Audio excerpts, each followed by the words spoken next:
Hello VRA users and welcome to the second webinar. This is going to be a Q&A session. This is the second week of the Photoshop online training. So I hope you all well and thank you for joining me on this Q&A session live webinar. So we're going to go do it as usual. We're going to start from correcting some works and I'm going to answer some Q&A session that questions that you sent me during this week. Okay, so I'm going to start from Ryan. Ryan saying that he have a question regarding LWF workflow. He noticed that my newest scene I rendered without activating the sRGB button, and I also had don't affect materials unchecked in the color mapping. And previously he had the exposed look right with the RGB button and didn't have this affect material checked. So yeah, I'll explain this just really simple. I'm not working with the linear method, and with linear method you just supposed to activate the sRGB button, because if you save OpenAXR you won't be able to view it correctly in 3D Max. That's why you activate the sRGB button. This is like the Gamma 2.2 appliement to V-Ray frame buffer. But if you work with exponential, then you in the color mapping you put 1 1 2 2, and this 2 2 in the gamma is the same thing as activating the sRGB button. So but you need to save PNGs. So this activation of RGB button is only to give you the correct viewing in linear space if you work with linear method. If you work with exponential, just save PNGs and put the Gamma 2.2 in the color mapping. That's it. He said, I did notice that your way renders the image faster as well. Yeah, this is because of some. For example, if you work with linear, there is don't affect materials and don't affect colors. You know, clamping colors, all of that. You know, if you clamp colors in the color mapping, you just don't use this color depth, and you avoid it. So you just stay in this RGB space. That's why it renders faster. Okay, so if you allow to have this linear space and if you allow to have this color depth, it will burn the information into the pixel, and that's why it will take longer, a little bit longer, not that long, but stuff like that, you know, adds to the render. And well, you can see this video here. It's in the blog linear vs exponential. I'm just showing here the methods how you need to set up your 3D Max system, and how you need to work with exponential, and how you can work with linear, and what you need to save, how you save stuff. So this is a nice video. You can see it. And if you want to see another additional information, here is the system configuration and monitor calibration. It will give you more clue about system Gamma 2.2 and 3D Max, and the differences, and why it's better and stuff like that. Okay, so I hope I answered your question. I'm a little bit I just woke up. I was answering all the stuff till 3 in the morning. So I'm getting into it. Okay. Jose said, hi Alex, I forgot to send the whip. Oh, okay, he's sending me this whip. He did Margot Chappelle. I'm gonna view this image. It's actually really nice. Yes, he sending me a real photo, and he's sending me a render, and he played a lot with Red Giant Lux, and he says that maybe it's like too much. And let's see what he did here. Just open this in Photoshop. Okay. All right. So no, this is. Oops. This is the photo, and this is what he did. Okay. So just position this right. Okay, something like that. Okay, so first of all, we can see. Oh, Lee is online. Lee also wanted to attend. Just a second. Hi. I'm gonna add him to conference.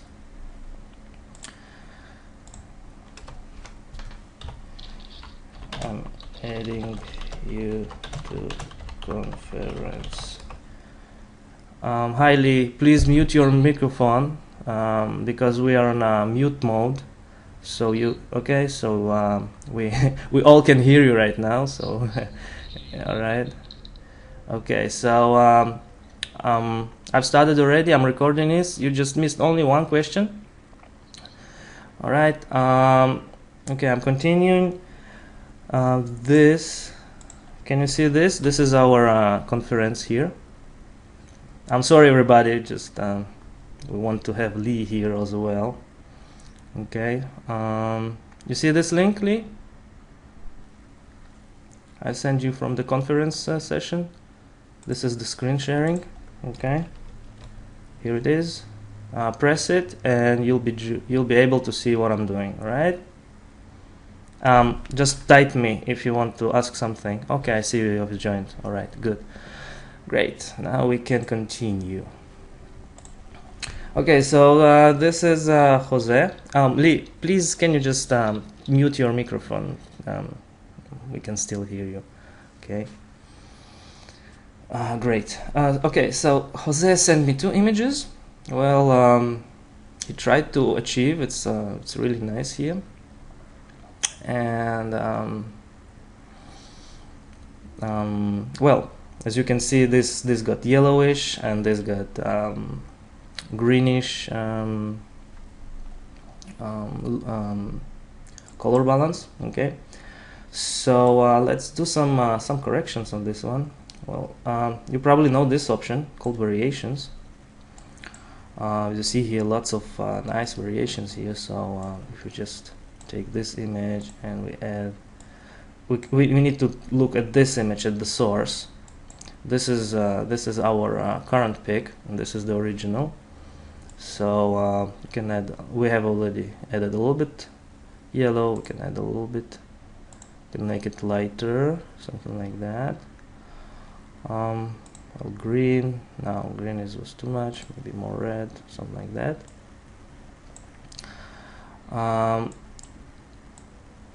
This fine and Corrèze controls your saturation, so we can just fine it a little bit more, something like this. Okay, press Ctrl Shift F.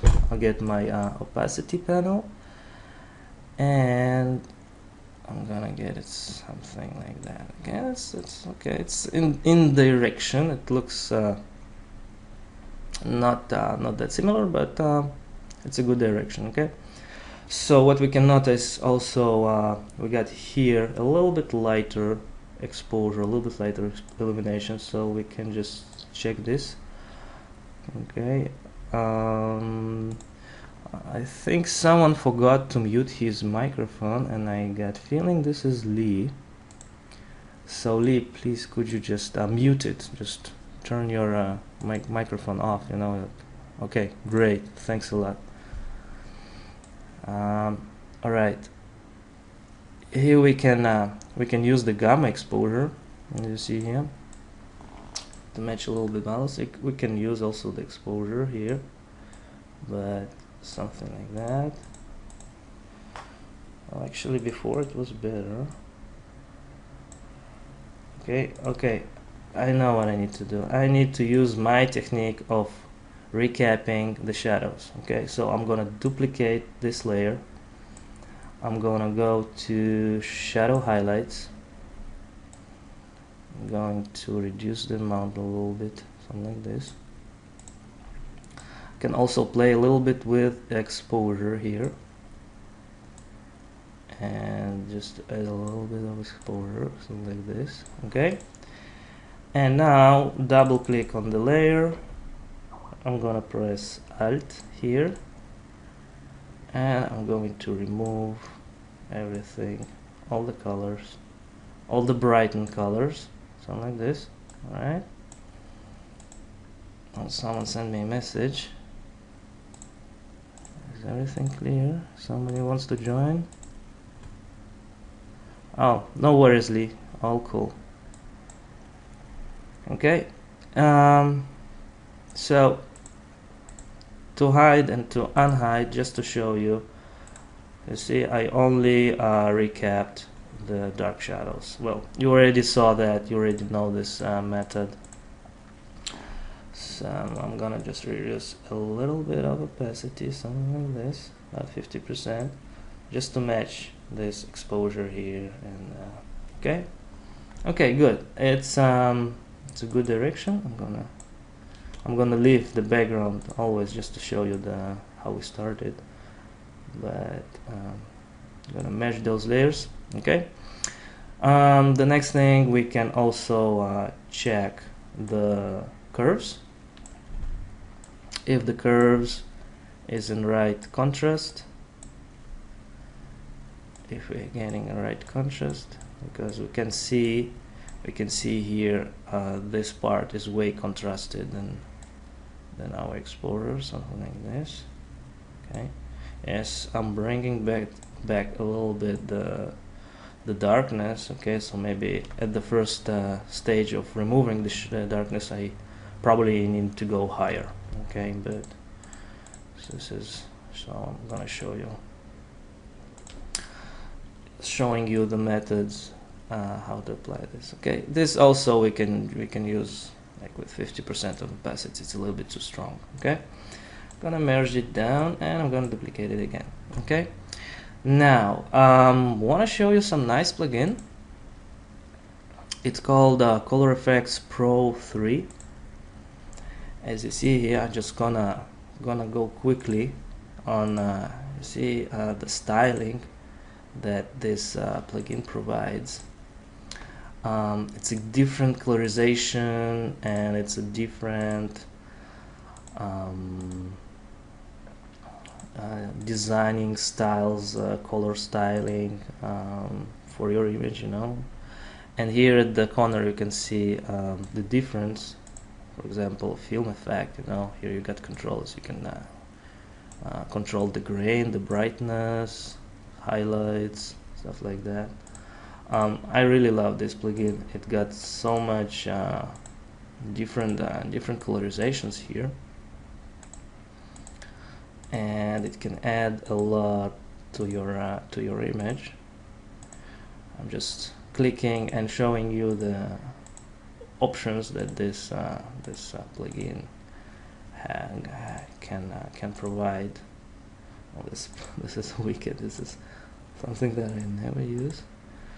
Okay, saturation, stylization, tonal contrast. This is actually nice. I love the tonal contrast. You can see at the side here, he brings actually all the missing details.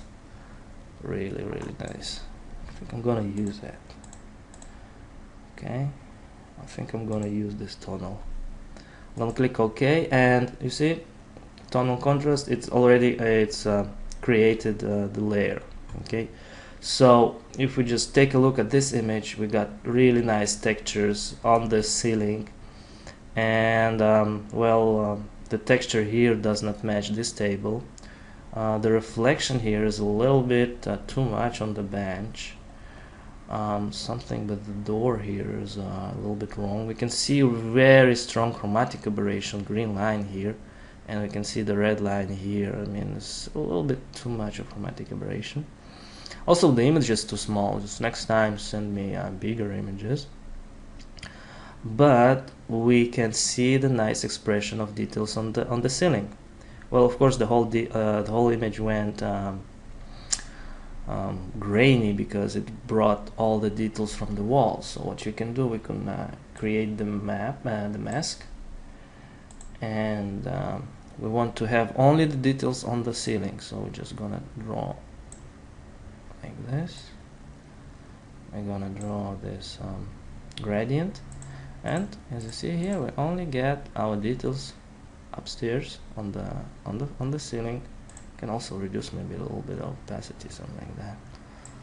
Okay, so that's a nice tool to bring details to your image. I'm gonna merge those files, and it's if you see here, maybe it's a little bit yellowish. It's too yellowish, so we can just fix the white balance by going to the highlights and adding blue. So we get a blue coming from the windows, something like that. And on the midtones, we're gonna add a little bit of a blue as well. So we're trying to hit the colors of the wall here, something like that. Okay. Magenta, a little bit of magenta, something like that. Could be really nice. Okay. Nice. Well, I've noticed you forgot this this layer here also, and I can see you got some dots directly on the corner here of the door opening. So it's something that not that nice to do. You see here on this image, it's like it's got enough inches, enough space between the dots, the holes on the concrete. And if you just notice, the breaking line is under the opening, and your breaking line is beyond. So I think you could fix that already. Alright, and what we can do as well, we want to add maybe a little bit of an orange colorization on the floor. So we can use again this plugin. And as you see here, it sounds really nice colorization here. BI color filter or something like this, dramatic. And okay, we're gonna add this. Maybe we'll just lower a little bit of saturation, something like this. And maybe just the yellows, we're gonna give this more orange look. Something like that. And again, I'll create a mask. I'll go to the gradient, and I will just leave it on the floor. See, something like this. So my floor will get orange look. Okay. Just lower the opacity a little bit to match this. And okay, it's already in the right direction. All right, we can see here also nice global illumination distribution here. You can just add ambient occlusion paths and work this corner with ambient occlusion really nicely. Well, this is a little bit darker here, so we can just use a burn tool and to add a little bit darkness, say something like this. Okay, maybe it's too much. Control Shift F, bring the opacity fader, and I can control it. Okay, maybe it's too yellowish, so I can just desaturate. I use the sponge tool, and on this saturate mode, we got this saturation, we got desaturation. We can just add saturation or remove saturation. The flow, I'll just gonna remove to something like this. Okay, and all right, it's very, very similar to what you got here. Okay, we can work a little bit more, but you got the idea, right? This is the nice ColorFX Pro plugin. Okay, let's move on. Let's move on to Dincel. Okay, hi mate. I can ask you where is the download button for the webinar? Okay, I told him he can download it from Vimeo, but somehow he lost it. So this is the link. I'm gonna post this doc file also after the webinar with the recording of this webinar. But this is the link for the first webinar if you missed it. I'm just gonna show you where it is. You can download it as well. If you go to Vimeo and Vimeo here, this is the first Q&A webinar, and here's the download button. You just click this and you'll be able to download it. Okay, Jeff, shortly to continue our discussion. Well, our discussion with Jeff was regarding this training. We were talking about the second edition of this training because this was a Photoshop post work, and the second supposed to be more professional with After Effects and Fusion and the linear workflow and stuff like that. He asked like what domain, where you heading, where you want to come with these trainings. Well, basically, this training made to improve the freelancers market, to improve the freelancers post-production level, to get them in the same level with the studio production. Because what's happening is studios taking lots of money for making their videos or producing their jobs, and sometimes they even supply lower quality, you know. So and they do not share their methods and do not share their techniques. They like keep it really secret. So this is the main of this course, you know, just to give you the idea to put you in the right direction. Because people thinking most of the time that 3D Max or Maya or those programs is you need to hit high level of performance in order to create really professional visualizations. But the truth is that most of the professional stuff done in post-production stage. So if you just see the original renderings of stuff like Matrix or I don't know, Lord of the Rings, stuff like that, I mean, with all the greater respect for those people, the really photorealistic stuff, the really color matching, the real color colorization and everything that made this look so real and so professional is made on post-production stage. So just to give you a small clue, go ahead, try to watch right now Lord of the Rings, you know, after this session, something like that. I don't know, it's a Halloween time, you can do it. I don't know, try to watch Beowulf, you know, the last one. I don't know, Matrix, you know.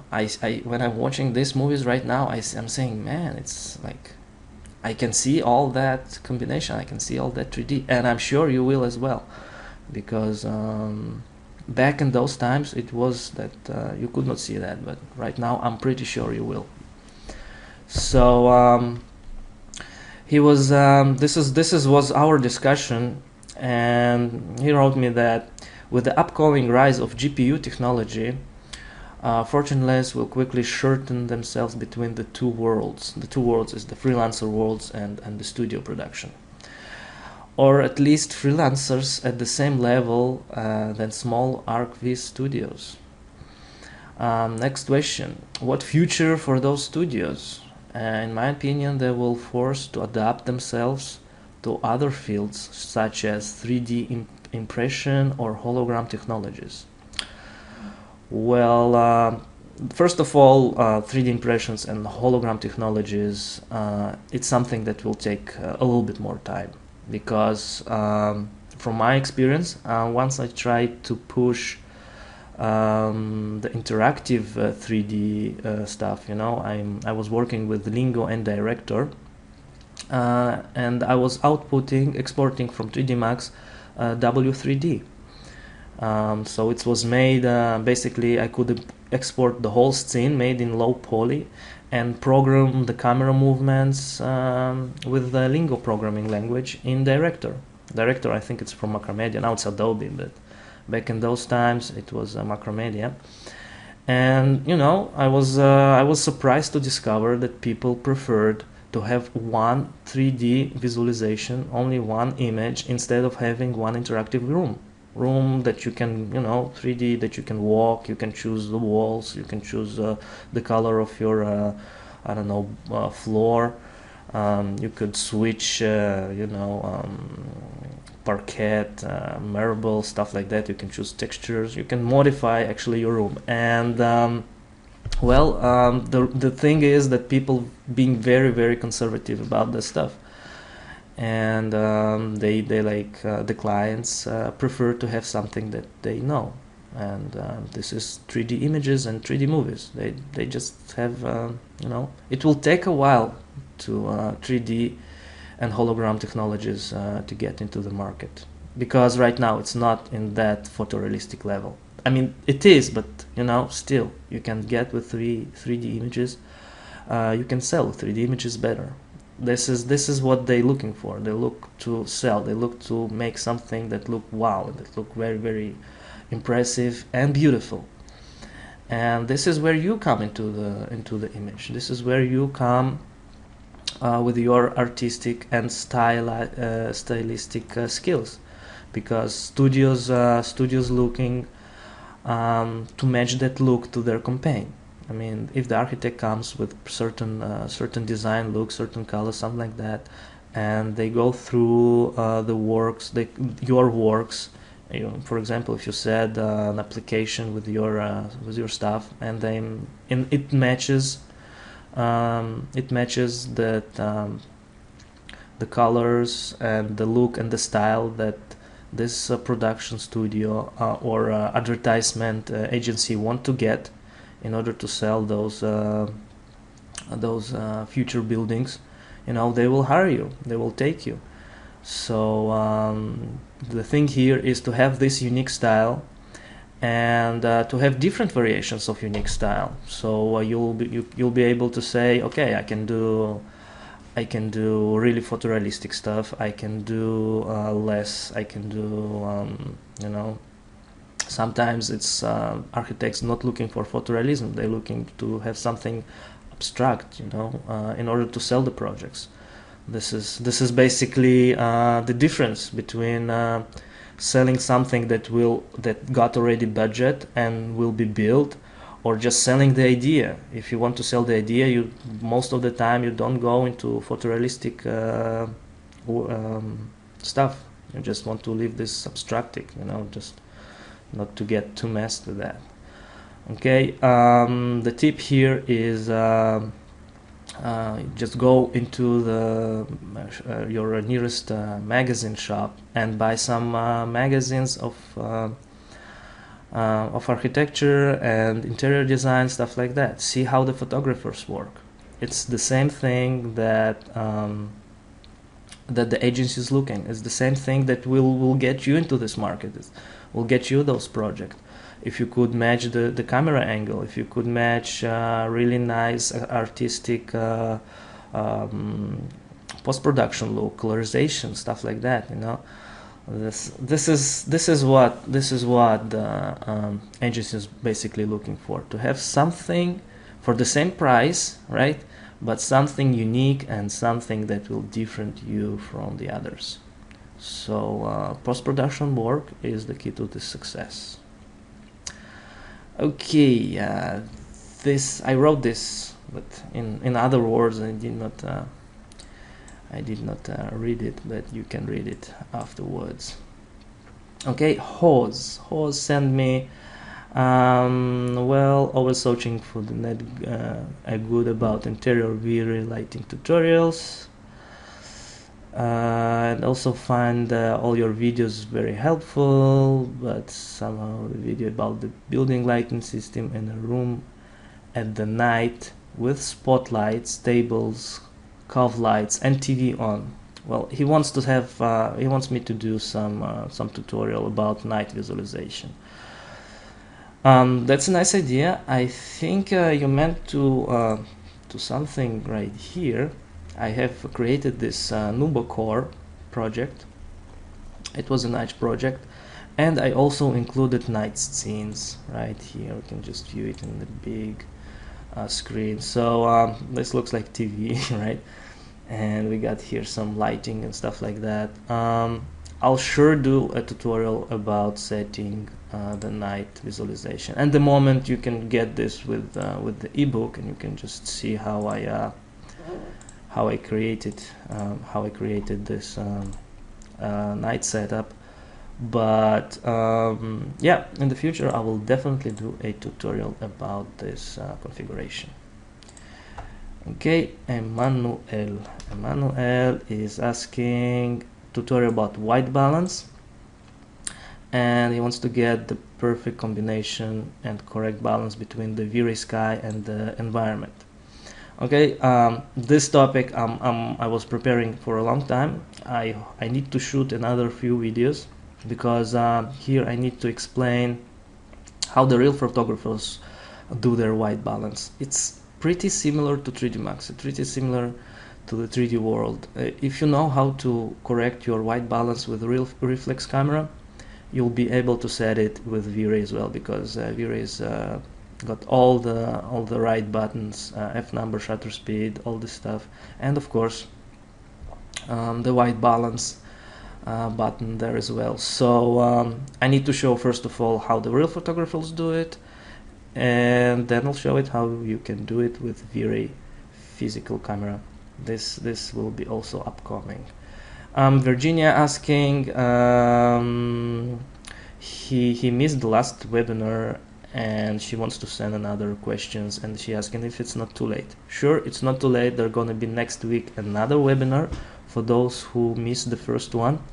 So just send me your images, send me your works. I'll be glad to correct them. Okay. Mario's saying here, greeting Alex. He wants to have another really special pass. Okay. And he's sending here a video of his. Oh, okay. Just need to copy that and to paste it here, and we can see what the video is all about. Oh, I need to log into my account. Just a second. Okay, here's the video of Mario. Oh, really nice. You can see the people, we can see the stuff. Oh, and we can see the magic. Alright, nice effect. All good rendered, all good. We can just play it again. Really nice. Out of focus on the people and the leaves, and here we're getting into focus on that stuff here. Okay, nice nice video, nice animation. And now we just go ahead and we'll see what he sent us. This and this. I'm gonna open this with Photoshop, and this is what he wants to get. He wants to have a contour pass in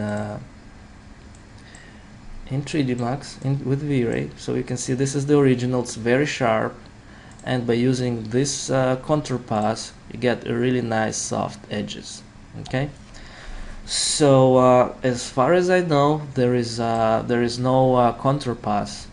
Not in asking here if there is something in Mental Ray or V-Ray or something like that, where there is no as far as I know, there is no contour pass.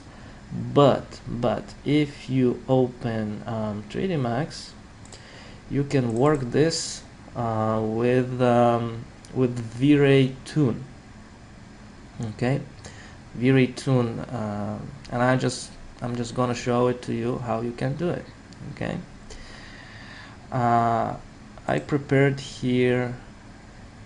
I just prepared here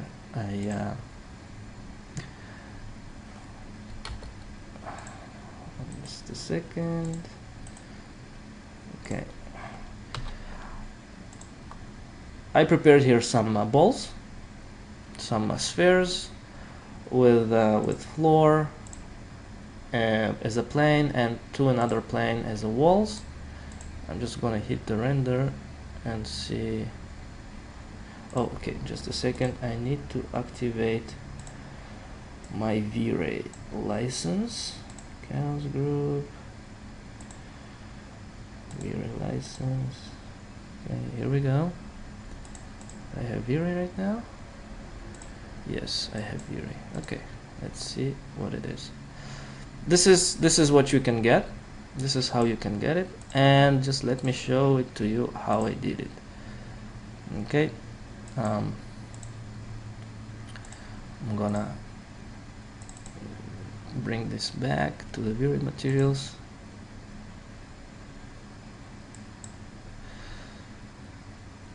I need to close this V-Ray tool here. I'm gonna delete it. Okay, so this is basically how it looks like. Okay, V-Ray spheres, right? This is something that you got here. This render, for example, just a simple example. Okay, so here in the rendering environment, or effects actually, no, sorry, environment, you can add in effects, in environment effects, you can add a V-Ray toon to this image, and if you click the render, it will just create very thin contour lines for all your objects here. Okay, and if you go into V-Ray tools parameters, you can choose here the thickness of the line. Just go with, I don't know, 10. See if it's not too thick. Okay, also alright. I activated the GI caustics. You don't need that here. You can just render it without the GI. Okay, and as you see here, it casts shadows.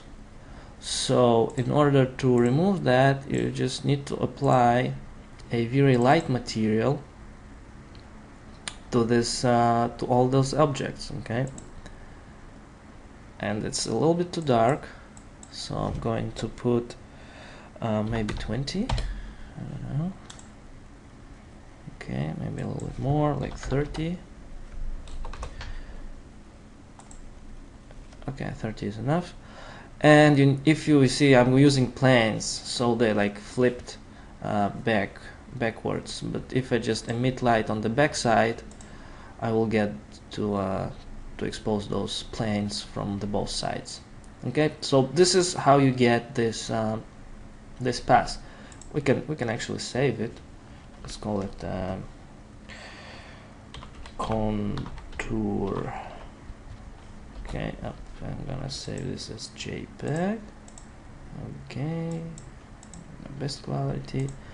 I'm gonna go here and I'm going to open this contour in Photoshop right here, so we can see those got blurry effects here. You can go and blur it a little bit here. Blur. Oops, sorry. Gaussian blur. I need to use Gaussian blur. See, so you get the same exposure. And for example, you can also invert this. Invert, and you get the same stuff. You can also use some levels just to correct this.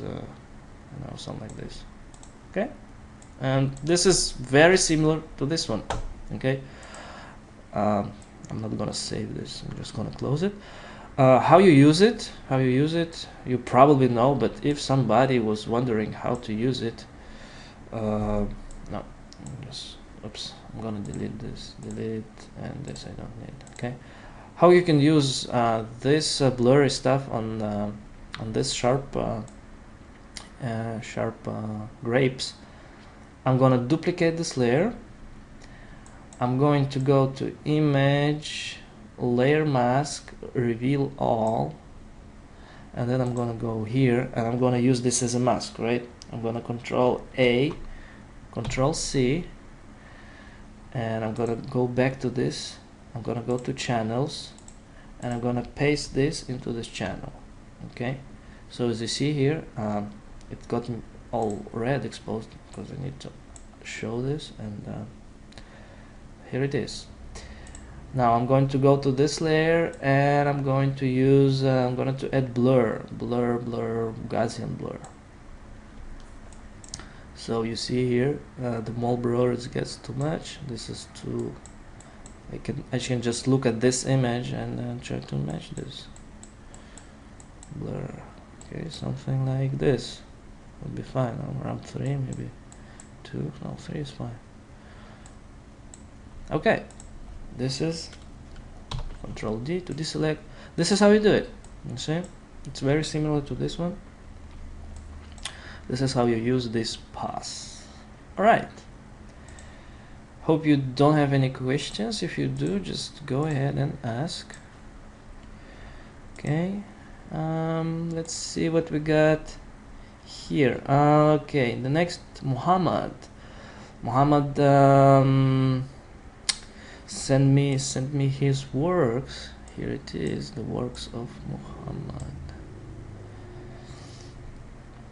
Well, it's a very nice work. I just love the design here.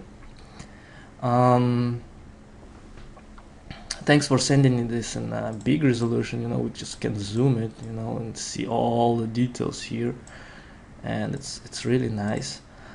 Well, the first thing that jumped into my eye, I'm gonna just duplicate this layer in order to leave the original, is this thing here is a little bit overexposed, and also the behind wall here is totally white. Just to measure the color, see, it's almost total white, you know, very exposed. Okay, so what you can do, it's unfortunately JPEG, but if you would use the TIFF, you would have more color depth, so you can bring the information from the pixel depth back. But you can use this burn tool just to bring back, just to darken this maybe a little bit. Oh, it's like Control Shift F. It gives me some. See, it gives some bluish reflection here, probably from the sky. Okay, but with JPEG it's a little bit hard to do, but with TIFF and 32 bit color depth, you'll be able to bring this. So this I would just fix first. Let's just zoom into the image and see all these details here. Well, the anti-aliasing could use maybe a little bit more work here, or you just use the pass to correct this, because it looks like you used some pass here. The ambient occlusion, nice. I can see some light leaking here, right here, but it's okay. It does not bother me. It's okay. We can see also blurred edges here, which is nice, which is I like, and we can see a smooth chromatic aberration going here, purple. This is also very nice. It's not noticeable. You see, we can see also here a little bit of a reddish chromatic aberration, and here as well. Well, this is nice. I mean, I can see that, but most of the people cannot. Well, you did such a nice image, but you forgot to move your background. Just move it a little bit to the left or a little bit to the right. You can see this image connection here, and it's exactly in the middle. Just you can fix it with Photoshop, with clone tool or something like that, but don't render the whole image. Just render this region here. Just show it to you in render dialog. You can view and you can put this on region, you know, and then you get to select your region. You see this thing here, you can move it, you can select, and if you press render, you will only render this this region. Okay, so just do a render region and re-render this thing here. Fix the background because it's a really nice image, but this is like, oh man, not acceptable. I'm just kidding, dude. It's awesome. It's awesome image. Here another thing we can see, the UVW mapping. You just put the whole thing. In the training materials of Stanislav, we wrote a chapter about direction of the wood that's supposed to go. So your wood here supposed to go horizontal and not vertical. So this can be vertical, you know, this is okay, but those this just cannot go like this, you know. It does not look natural. So just fix the direction here linearly. Fix the exposure here, the background. Oh, Mohammed, thank you, Mohammed. I'm just gonna add you. Where are you, my friend? Mohammed. Sorry guys, we're just talking about Mohammed and he's calling me, man. I think it's a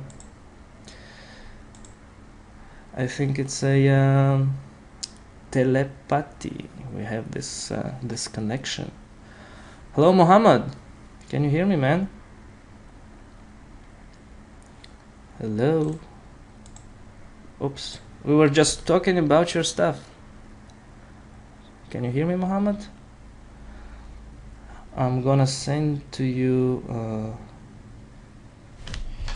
Sorry, guys. We were just talking about his image and he's like stepped in, so it's like, you know, we just need to add him. Can you hear me? Hi, Mohammed. Can you hear me, man? Hello?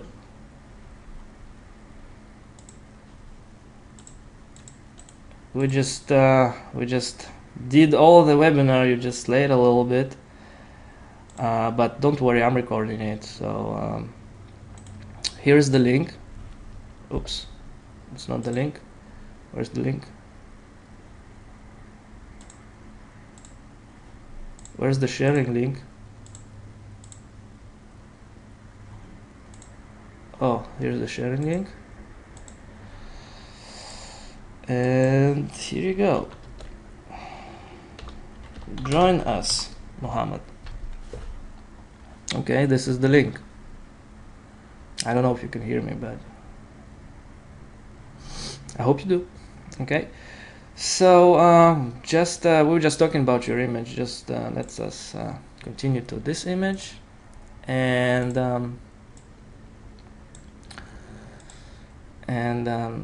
well, you need to fix the exposure, the background, this UV mapping, and it all will be just fine. Awesome image. This is the second image, very artistic. I like that also. In my taste, the textures, the lighting, everything is cool. Just small curves correction, I think, would add more to this image. Say something like that. You know, it's just a little bit off gamma exposure. You know, some people call it fog. You know, I'm just correcting their images and I'm sending and saying, hey man, I got some fog in my image. Well, yeah, this fog is just, you see, it's the contrast, it's the curves, it's offset of correct gamma. So just bring a little bit more contrast to your image and it will look fine. All right, this is for this image. Okay, so great work, Mohammed, by the way. Lee saying, hi mate, I've applied some techniques to an illustration, a job I'm doing, and I'm really pleased to results so far. So just like to say thank you for your help. All right, Lee, I'm really glad that I could help you. This is the image that Lee sent me. We can see nice vignette here. We can see also that this image got a little bit of a lens correction. I mean something, where it is, it's not a pixelate. I mean it looks a little bit, you know, like he got a fish eye here, a little bit bent. I mean I can see that. You can get it with V-Ray camera distortion, or you can just go with Photoshop, go to distort and do the lens correction, and you have it right here, I think. No, it's the scale, sorry. Vertical transform, vignette, distortion, here it is. You can just add a little bit of this distortion. I'm just to show you this. You see, it's like it's getting the edges and everything rounded, you know, like adding a sphere. It's most of the cameras do. So he added a little bit. I can see that here, but it's nice. It's nice. Okay. What's going on? Who's trying? Muhammad. Yes, Muhammad, but man, you're late. You're so late. You're so late, dude. I'm very sorry, but it's 1 hour late, man. If you would join my sessions a little bit further. Nicola also late, or it's like an old message. Yeah, don't worry, man. Don't worry, it's all cool, but I'm recording this so you'll be able to see and to hear what I was talking about, your images and other people images. So don't worry, it's all cool. You're gonna get the recording just a few seconds after I finish it. Maybe just a few hours, because it takes to render and to upload and stuff like that. Okay, so let's see. Oh, this is it. This was another webinar. There's no more questions that you send me, but I hope you, if you don't have anything to ask me now, or if you have, just go ahead and ask me. I can answer you right now. I covered all the topics here, and today's a Halloween, so I hope you all in the Halloween mood, right?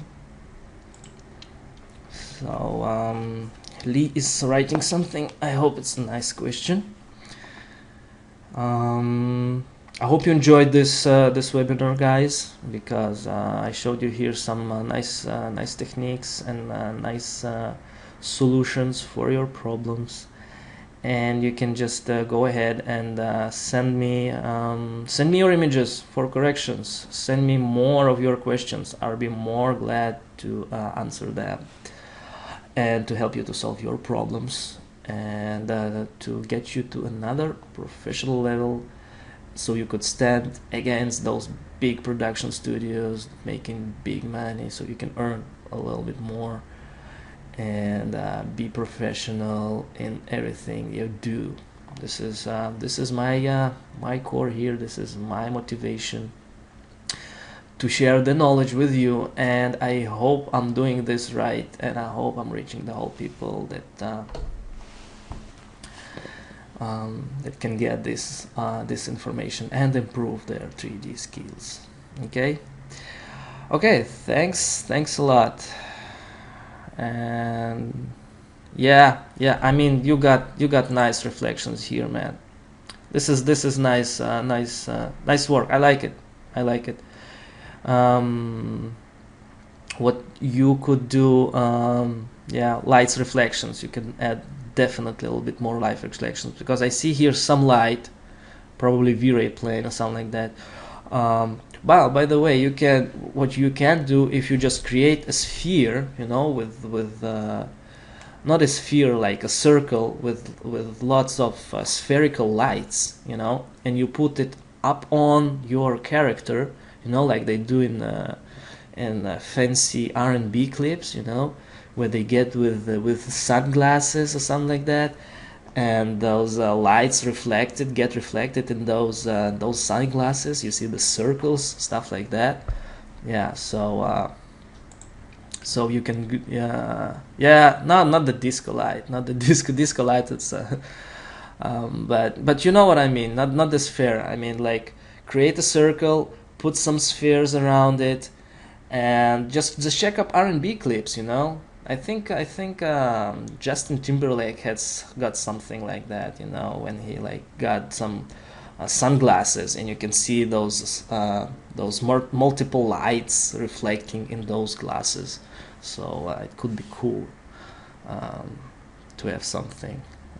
Yeah, it could be really nice to get those illuminations around this